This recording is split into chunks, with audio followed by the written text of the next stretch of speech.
그는 주의 이름을 부르는 자입니다. 오늘 여러분이 꼭 기억하셔야 될 것이 있습니다. 바로 사단은 지금도 눈에 보이지 않지만 여러분에게 세 가지를 훔쳐가는 것입니다. 성경은 도둑질하지 말아라 그랬는데 사단은 원래가 이 도둑놈입니다. 요한복음 8장 44절에 보니까 이 사단은 속이는 자다 그랬습니다. 그리고 사기꾼이다 그랬어요. 그래서 여러분의 환경과 여러분 개인을 살리는 영적인 힘을 이 사단은 다 빼앗아 가려고 하는 것입니다. 영적인 힘이 없으면 다 무너지는 거예요. 우리가 오력을 기도하는데요. 그 중에 제일 중요한 것이 영력입니다. 영력이 있어야 지력도 따라옵니다. 영력이 있어야 체력도 따라옵니다. 영력이 있어야 경제력도 인력도 따라오는 것입니다. 그래서 여러분이 오늘 영적인 힘을 얻는 예배가 되어야 됩니다. 그리고 여러분이 성령 인도받지 못하게 하려고 여러분의 시간들을 자꾸만 빼앗아 가려고 합니다. 그래서 여러분이 우리가 원래 우리는요 하나님의 자녀임에도 불구하고 하나님 앞에 영적인 힘을 얻는 이 예배보다는 우리가 원래 가지고 있었던 그 체질들이 있기 때문에 잘 안 됩니다. 그래서 정말로 하나님 앞에 시간을 들여서 우리가 예배하고 기도하는 시간보다 그냥 가만히 멍하게 있는 시간들이 많아요. 그래서 이 사단은 그 틈을 타고 와서요.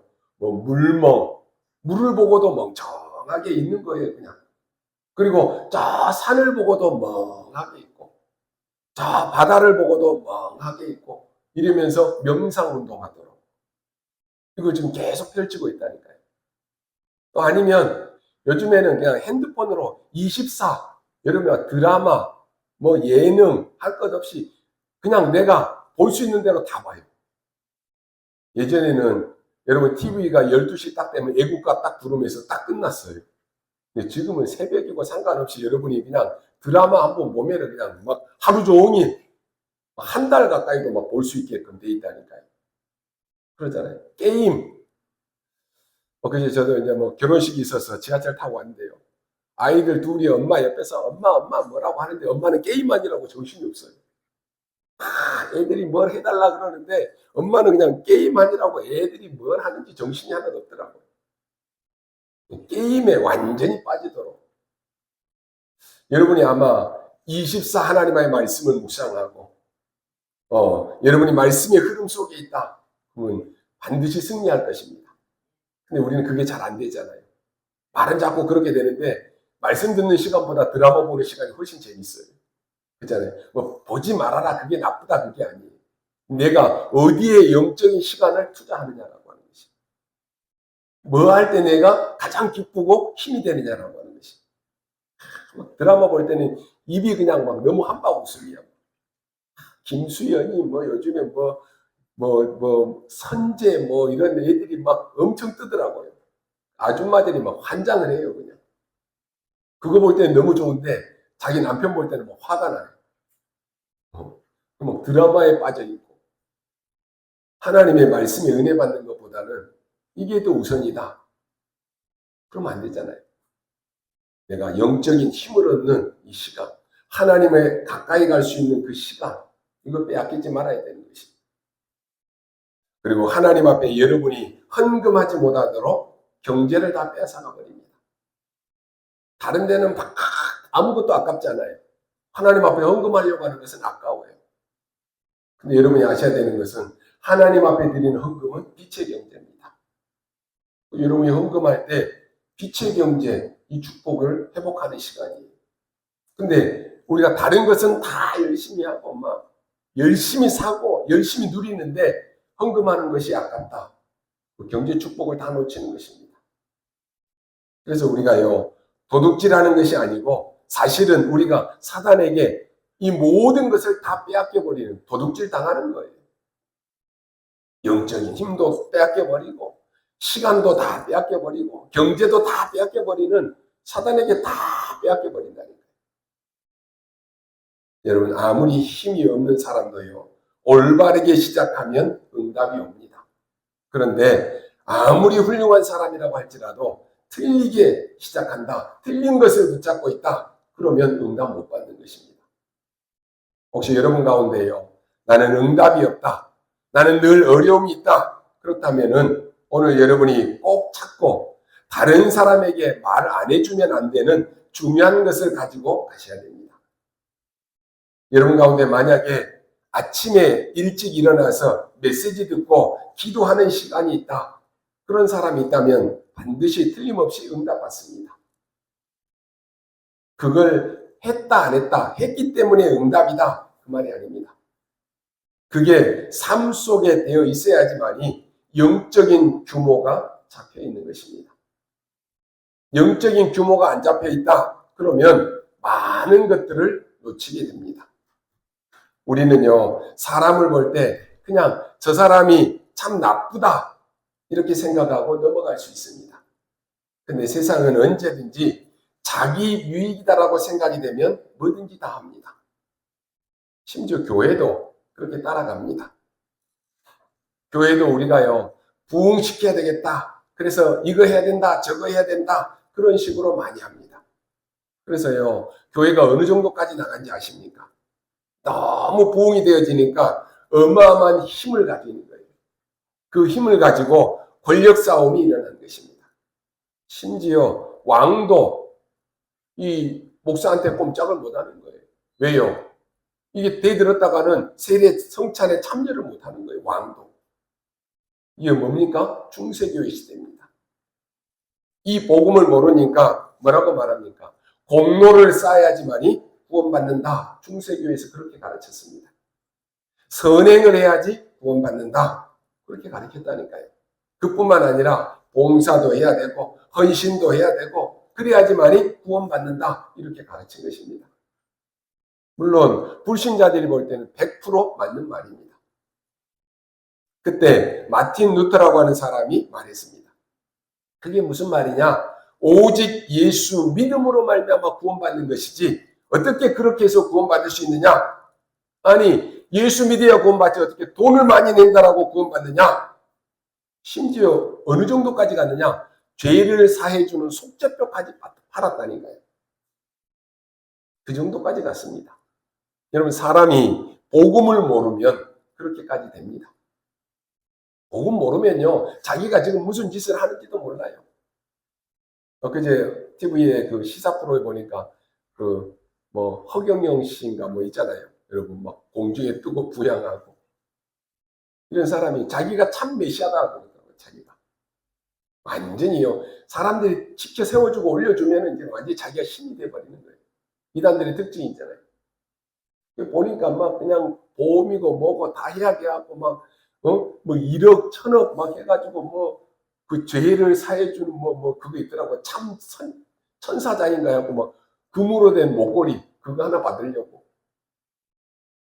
왜 그런지 아십니까? 일반 사람들 보면 야, 저 사람들 미쳤다 그러죠. 그런데 복음 모르면 내가 지금 무슨 짓을 하고 있는지도 모른다니까요. 죄를 지었으면 회개를 해야지 어떻게 속죄뼈 산다고 그게 해결되느냐? 이중 루터가 그렇게 고백한 것입니다. 그러면서 오직 의인은 믿음으로 말미암아 살리라 이렇게 말했습니다. 완전히 뒤집어진 것이죠. 이때 이 루터의 말이 맞다라고 하면서 약 한 5시간 정도 원고 없이 강의를 한 사람이 나왔습니다. 그게 누구냐? 요한 칼빈입니다. 칼빈이 성경을 이렇게 정리를 했습니다. 인간은 절대로 승리할 수 없다 그랬습니다. 인간은 절대로 행복할 수 없다. 에덴 동산 사건 이후로 인간은 완전히 멸망했다. 어떤 조건도 인간은 구원받을 수 없다. 이렇게 말했습니다. 그래서 하나님이 그리스도를 보내주셔서 3가지를 해결할 것을 약속하셨다. 이것은 아무도 막을 수 없다. 이 답을 가진 자는 절대로 망하지 않는다. 칼빈이 이렇게 얘기한 것입니다. 오늘 여러분이요 서론에서 답을 얻으셔야 됩니다. 재앙과 사단, 이 지옥 권세는 이길 수 없습니다. 그리스도 아니면 운명에서 절대로 해결을 받을 수 없습니다. 운명 바꿀 수 없다니까요. 더 중요한 것은 반드시 여러분의 인생 말년에는 반드시 찾아옵니다. 이걸 알고 얘기해 줘야 되는 것입니다. 이걸 모른다. 교회 다녀도 그렇습니다. 이유는 내게 이 각인이 안 되었기 때문에 그렇습니다. 그리스도가 각인이 안 되었기 때문에 교회를 다니는데도 이유 없이 망하는 거예요. 만약에 여러분 우리나라에 복음이 들어오지 않았다. 어떻게 되겠습니까? 우리나라도 수많은 전쟁이 일어났잖아요. 중국에서 괴롭히고 러시아가 괴롭히고 명나라가 괴롭히고 또 우리 가까이 있는 일본이 괴롭히고 계속 괴롭혔다니까요. 이 캄캄한 나라에 선교사님들이 들어와서 복음의 빛을 전한 것입니다. 사실 전 세계 이 대한민국을 알렸다니까요. 만약에 우리나라에 복음이 들어오지 않았다면 어떻게 됐겠습니까? 지금 우리가 5천 종족을 놓고 기도하는데요. 복음 들어가지 않는 5천 종족은 미신 섬기고 사람을 잡아먹고 지금 우리가 상상할 수 없는 그런 일들이 펼쳐지고 있다니까요. 우리나라에 복음이 들어오지 않을 때에도 우리도 나무에 보고도 절하고 지금도 하고 있습니다만 명태 말린 거 문에 걸어놓고 절하고 돼지머리 갖다 놓고 고사 지내고 그러면 이 나라가 잘 살아야 되는데 계속해서 어려웠다니까요. 자, 우리나라도 아직도 섬 같은 지역에는요. 복음 들어가지 않는 섬에는 계속 미신 섬깁니다. 당산나무 막 해서 막 해마다 막 고사 지내고 합니다. 근데요. 선교사님들이 들어와서 우리나라에 복음을 전하는 것입니다. 그래서 여러분이 꼭 하나 알아야 될 것이 있습니다. 이 복음이 뭡니까? 아마 정말로 이걸 안다라고 하면은 여러분은 천년의 응답을 받게 되는 것입니다. 모른다. 천년의 재앙이 오는 것입니다. 한번 생각해 보세요. 여러분, 내 개인과 우리 가정, 가문에 내가 복음을 받지 못했다. 천년의 재앙이 임한다니까요. 여러분이 복음 받았다. 천년의 응답을 받은 것입니다. 역사를 한번 보십시오.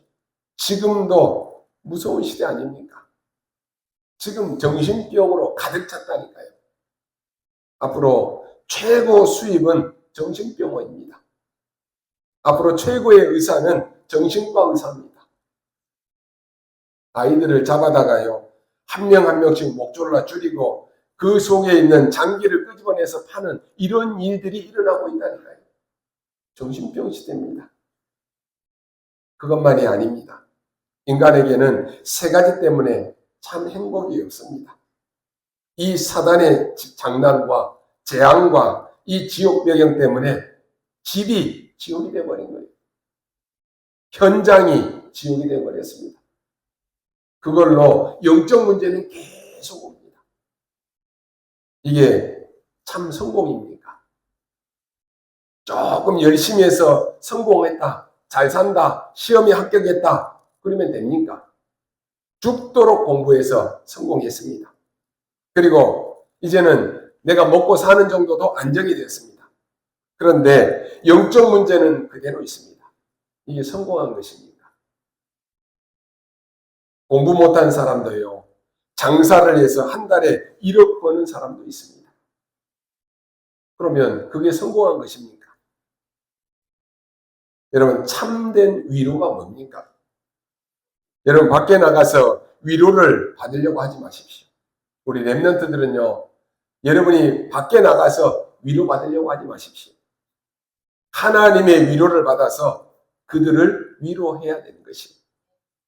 아니면 영적 문제는 절대로 해결이 안 됩니다. 여러분이 복음한다. 그러면 그걸로 끝입니다. 그런데 우리 결혼한 사람들은 뭐 남편은 아내를 통해서 위로받고 아내는 남편을 통해서 위로받으라. 세상에서는 그렇게 가르칩니다. 그래야 행복한 가정이다라고 말합니다. 그래서요. 세상에는 더 행복이 없어지고 그래서 이혼율도 더 높아지는 것입니다. 성경은 그렇게 말하고 있지 않습니다. 내가 하나님의 위로를 받아서 그 위로를 가지고 내 돕는 배필을 위로하는 것입니다. 그래야 여러분 집안도, 여러분 개인도 와져있는 모든 흑암이 무너지는 것입니다. 순간의 세상적인 그런 말, 그런 걸 가지고 위로가 안 됩니다. 왜 이런 문제가 왔습니까? 근본이 해결돼야 되는 것입니다. 그게 해결이 안 되면 다른 것으로는 안 되는 것입니다. 죽도록 평생을 고생하는 것입니다. 렘넌트 7명을 한번 보십시오. 인간은 누구나 그렇듯이 형들도 자기 이익이 없으니까 동생을 죽이려고 하잖아요. 자기에게 손해가 된다, 죽이려고 하는 것이 세상입니다. 거기서 여러분이 위로받을 수 있겠습니까? 여러분 직장에서도 여러분을 밟아야지만 위로 올라가니까 여러분을 위로해 줄 사람 아무도 없습니다.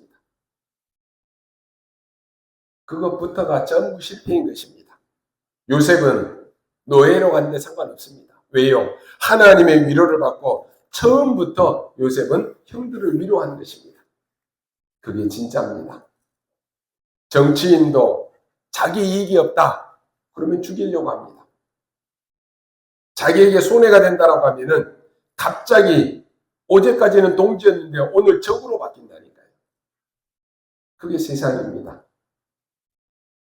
그게 틀린 것이 아닙니다. 사실 그렇다라고 하는 것이. 거기서 내가 내 인생을 위로받겠다? 그 자체가 틀린 것입니다. 그래서 여러분이요, 회사에 가서 너무 많은 사람들의 도움을 받고 위로받는 것, 그거 좋아하지 마십시오. 그 사람은 전부 여러분이 도움이 될 때는 여러분에게 말하지만 도움이 안 될 때는 전부 배신합니다. 배신하는 것이 아니고 당연한 것을 선택하는 거예요. 그걸 보고 우리가 낙심하고 좌절하면 안 되는 것입니다. 여러분은 하나님이 주시는 참된 위로를 받고 그것을 전달하는 전달자가 되어야 되는 것입니다. 안 그러면요, 영적인 질병은 절대로 낫지 않습니다. 갈수록 영적 문제는 심각해집니다. 그래서 하나님이 사단과 저주, 지옥, 흑암 권세를 깨뜨리는 그리스도를 약속하셨습니다. 왜요? 다른 길이 없다니까요. 다른 방법 없습니다. 다른 종교인들이 들으면 좀 기분 나쁠 수 있습니다. 기독교인들은 이것도 기독교인들 자체도 안 믿는 사람들이 많으니까요. 교회를 다니는데 나의 교회가 너무 독단적이다 이렇게 얘기할 수 있어요. 기분 나쁘다 그렇게 할 수 있습니다. 그래도 상관없습니다. 왜요? 맞으니까.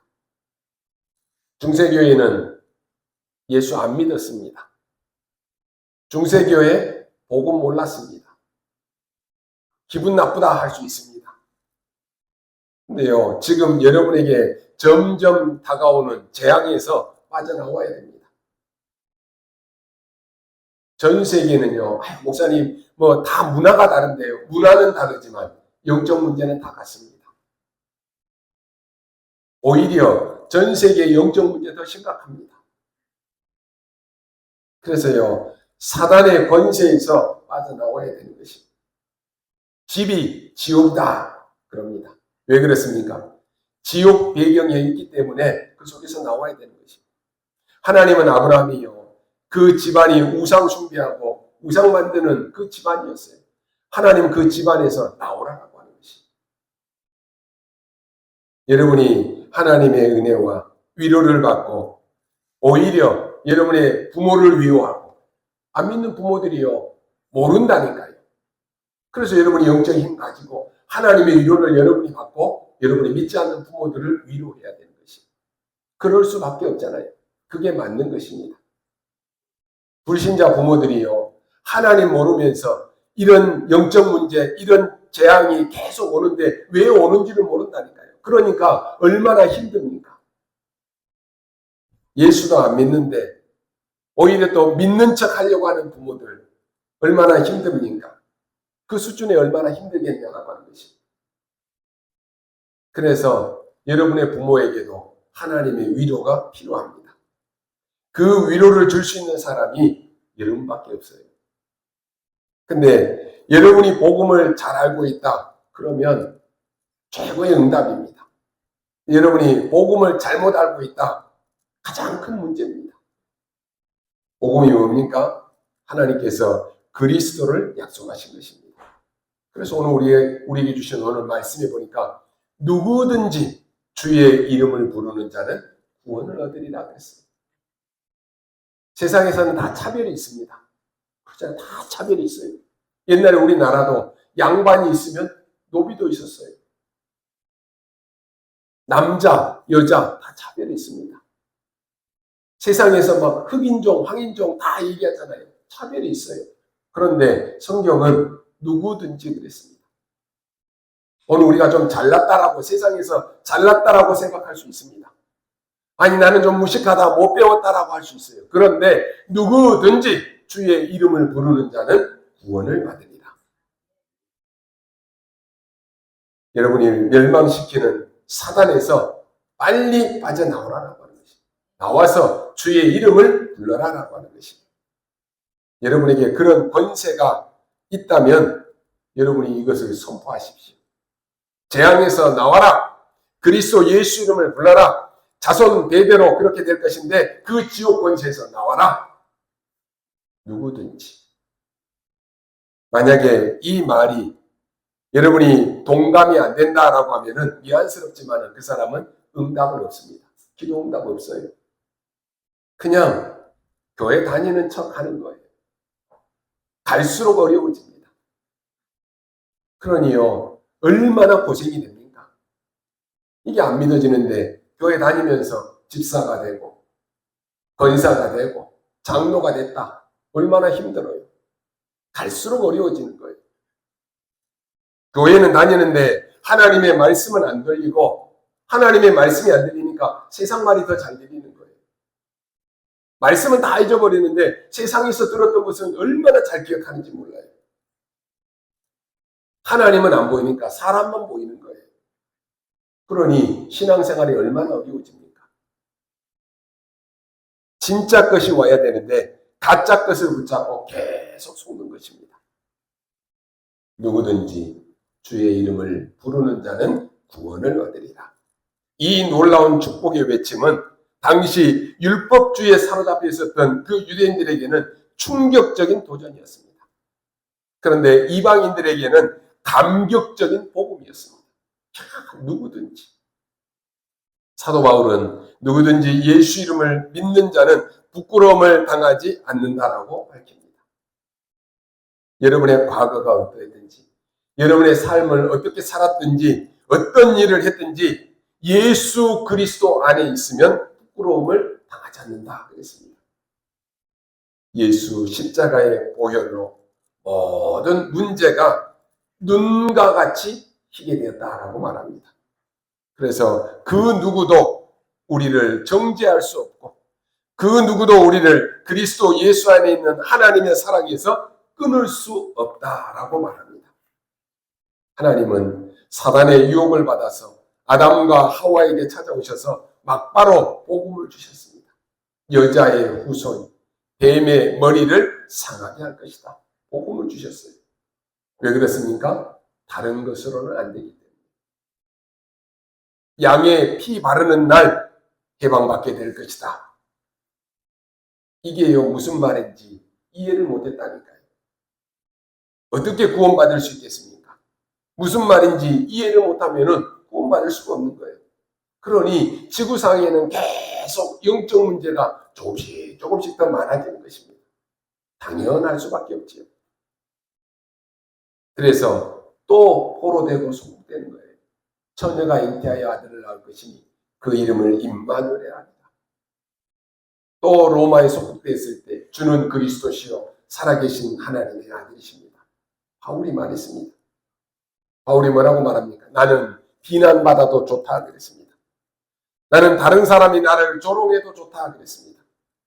그러면서 나는 이 복음을 부끄러워하지 아니한다 그랬습니다. 이 복음은 구원을 주시는 하나님의 능력이 됩니다. 첫째는 유대인에게요. 또한 헬라인에게로다 그랬습니다. 오늘 여러분이요. 목사의 설교로 듣지 마시고 하나님의 음성을 들으시고 여러분 스스로 속이지 마십시오. 여러분 스스로 속지 말라니까요. 정말로 여러분이 한번 질문하십시오. 나에게 그리스도가 누군지 확인하십시오. 지금 237 나라의 5천 종족은 흑암에 빠져 있습니다.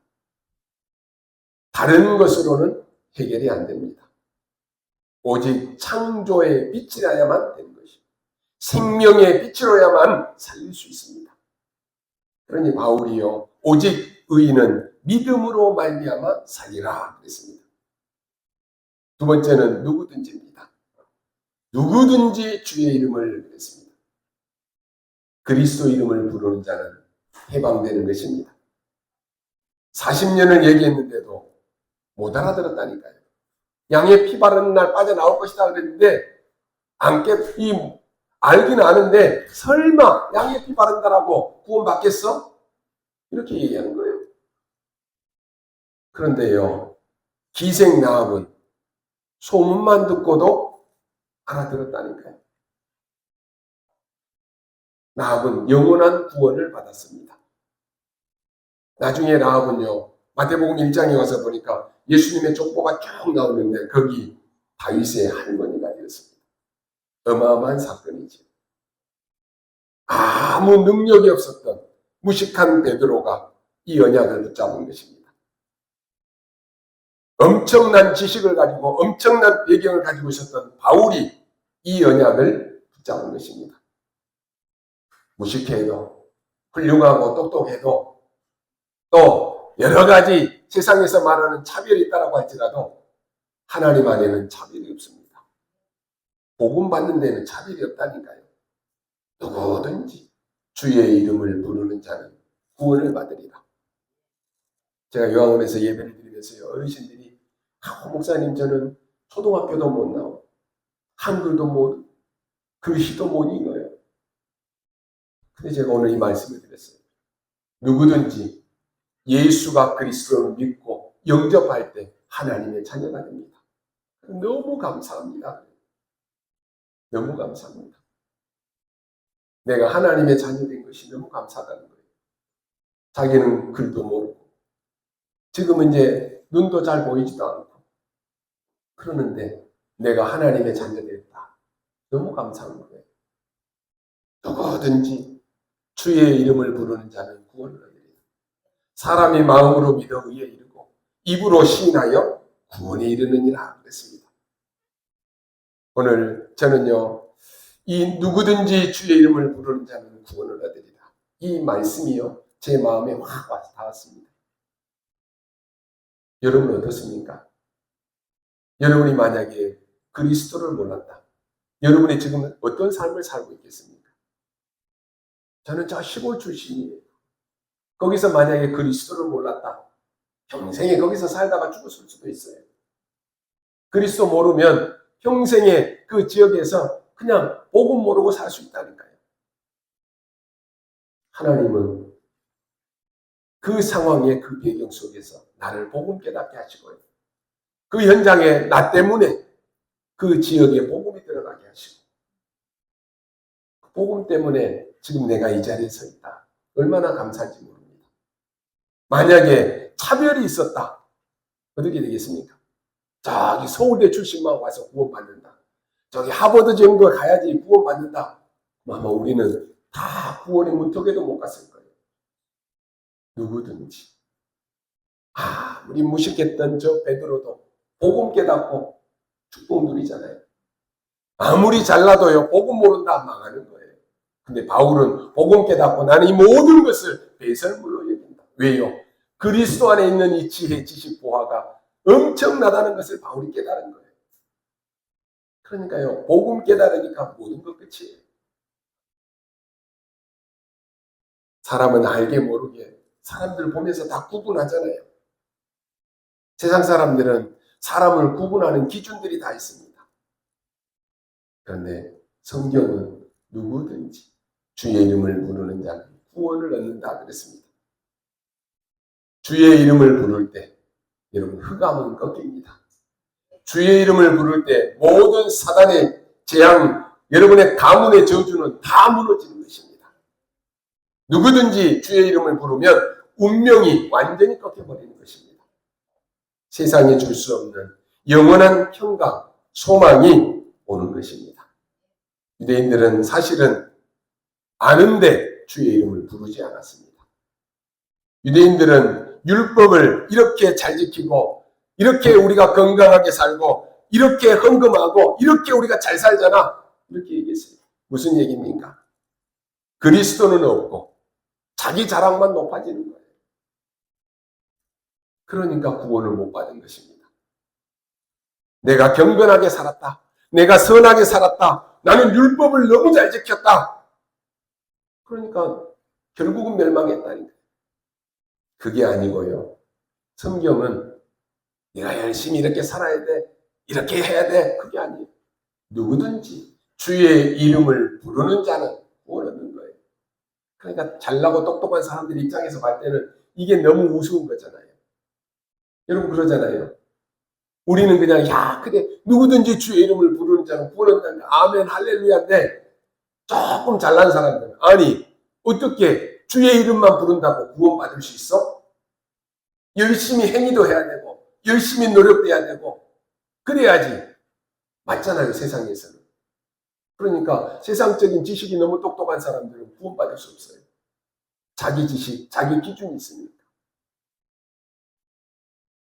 우리가 이 땅에 살면서 시시때때로 우리에게는 어려움이 옵니다.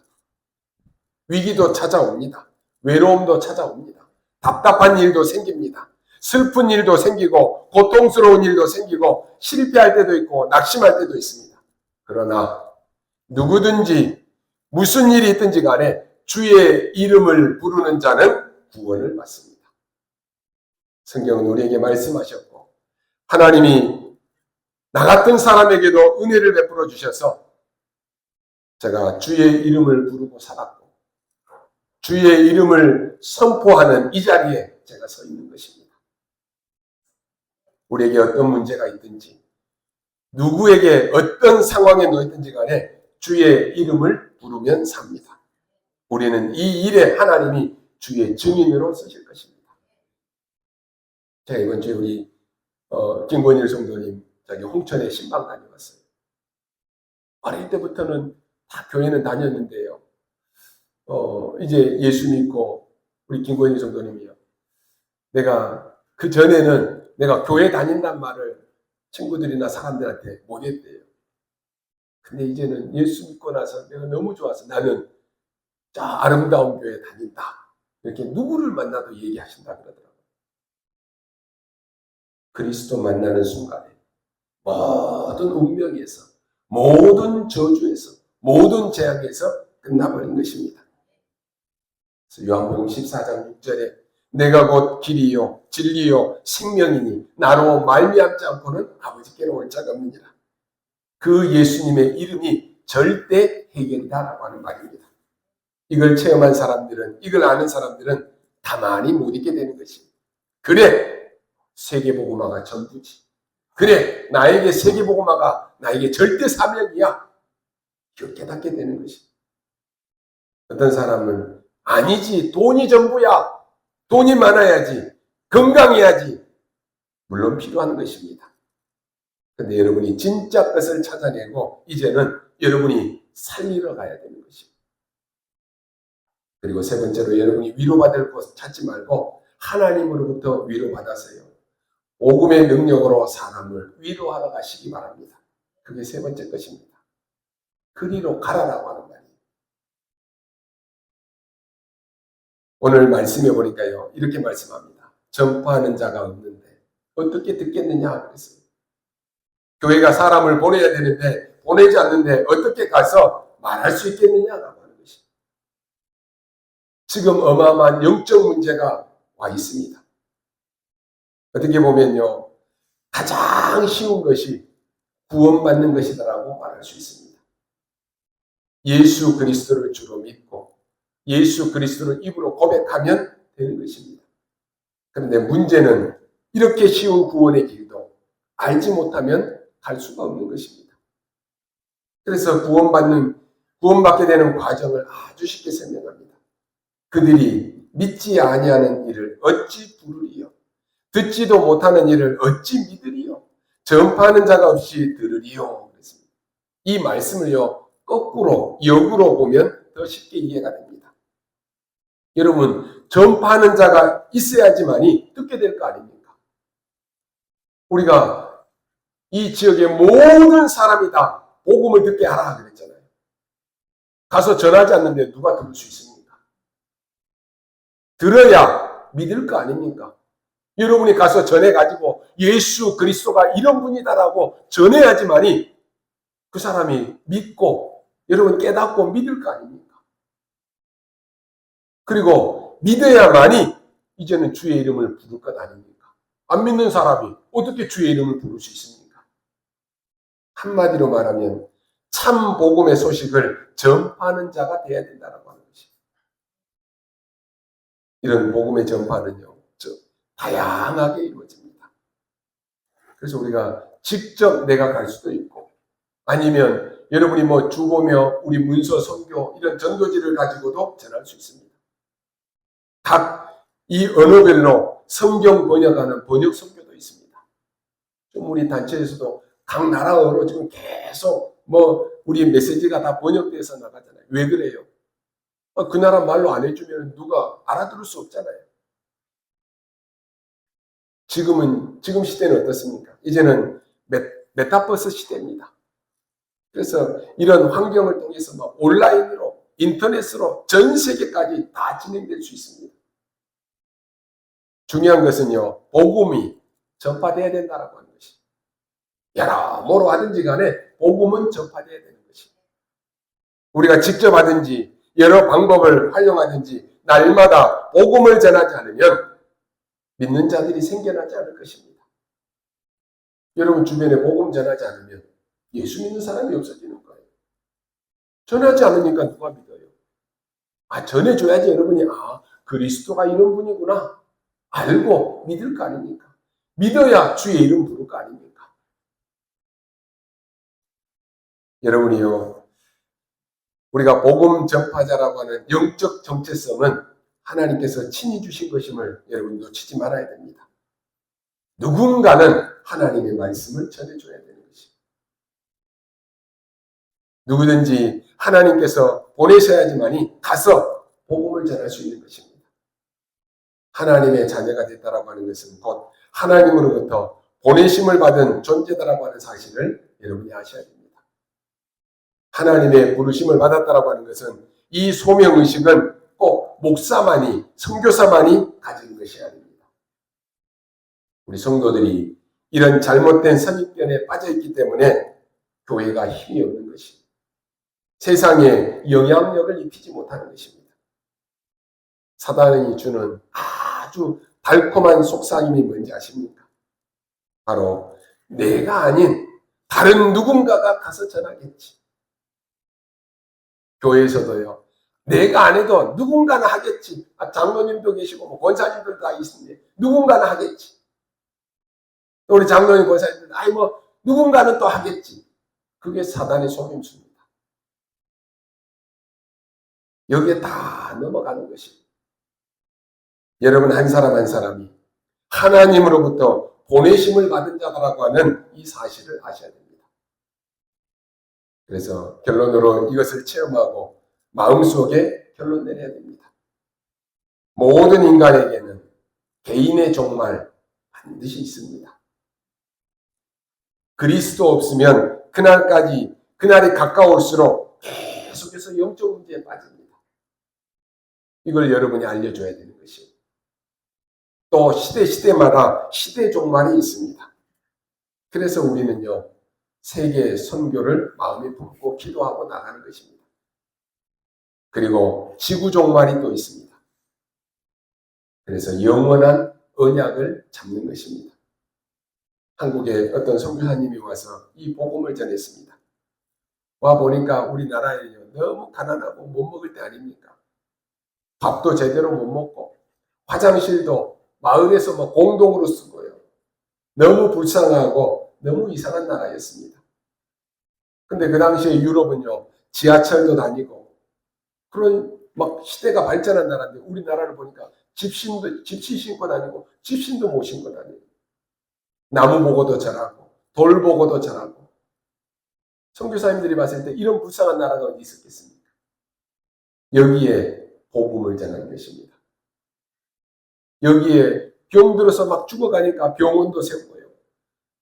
또 아이들이 학교를 다니면서 뭔가 배워야 되는데 그걸 못하니까 학교도 세우고. 지금 우리나라가 이 복음 들어온 지 100년 넘었습니다. 지금 우리나라 전 세계에서 어느 나라도 쉽게 무시 못합니다. 우리나라가 이렇게 힘 있는 나라로 바뀌어버렸어요. 뭐 때문에요? 복음 때문에. 그 어렵고 그 캄캄했고 그 소망이 없었던 그 나라에 선교사님들이 와서 복음의 씨앗 하나 던졌다니까요. 그 씨앗이 지금은 우리나라가 전 세계 선교사님 가장 많이 보내는 나라로 이렇게 바뀌었습니다. 감사하지요.